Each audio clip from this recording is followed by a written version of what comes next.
Good afternoon, colleagues and friends. I would like to start off by saying it is a privilege to stand before you today to talk to you about none other than Miss Louisa May Alcott, an author whose pen shaped the conscience and character of early American literature, and no doubt still resonates with us today.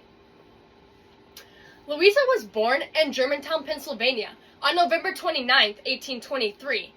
Although she frequently moved, even at one point residing in a place called Fruitlands, which was a failed utopian community that her father had established. After his failure, the Alcott family moved to a place called Orchard House in Concord, Massachusetts, where they stayed from 1858 to 1877.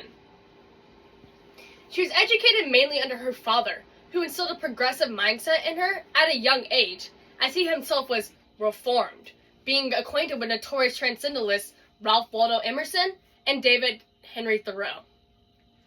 With that being said, her childhood was not simple. Her family was poverty-stricken, and after witnessing her father's failures at Fruitlands, she quoted, "I will do something by and by. Teach, sew, act, write, anything to help the family," revealing her lifelong commitment to serving her family's well-being. Later, Alcott volunteered as a Union nurse in Washington, D.C. during the American Civil War.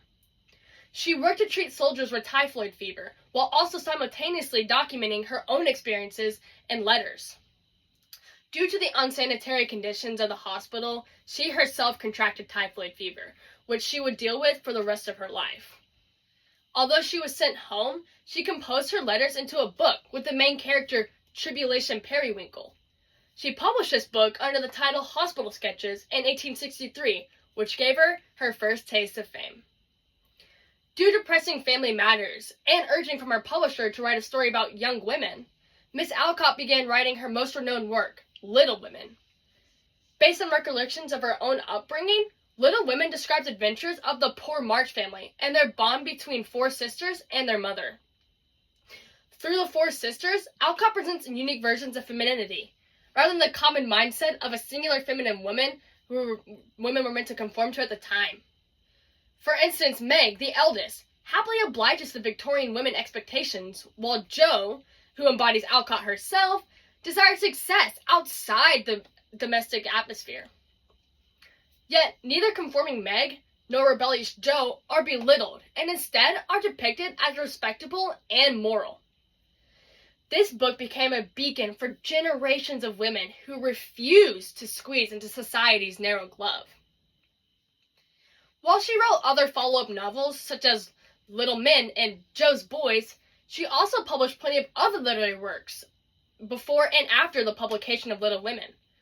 Under numerous pseudonyms, Alcott composed many gothic thrillers, adult novels, and reformist tracts.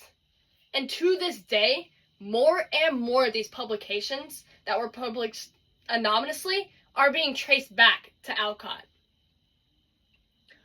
Just like the women in her books, who behaved opposite of the patriarch, Alcott was strongly against the modest housewife narrative. Instead, she was a large activist in feminism. She was a regular contributor to the Women's Journal. She organized meetings at her own house to encourage women to vote, and later, she became the first woman to register to vote in Concord. She also believed in women's rights to labor, and used her fortunes to fund advertising campaigns towards this cause, as well as her own example of being financially independent to encourage women to do the same. Louisa never married, nor did she have her own children, except for her niece that she adopted after her sister's passing. She did this because she thought it would divert her focus from her career. She used to support her family, even famously stating, "Liberty is a better husband than love." After adopting her previously mentioned niece, she moved back to Boston, Massachusetts, where she spent the last 2 decades of her life caring for her sickly mother and publishing more follow-ups to Little Women. She gained a fortune, even outselling authors like Nathaniel Hawthorne, that allowed her self-reliance while still the ability to write. Her mother died in 1877, but she continued aiding for her helpless father. Her father died on March 4th, 1888, and 2 days later, Louisa May Alcott passed as well. Today, as scholars continue to reveal more of her anonymous writing and trace her influence on later feminist writers, Louisa May Alcott stands iconically as a woman who opposed the Victorian-era women and succeeded individually. She serves as an example that prosperity can come to those who aren't afraid to bend the societal norm. Thank you.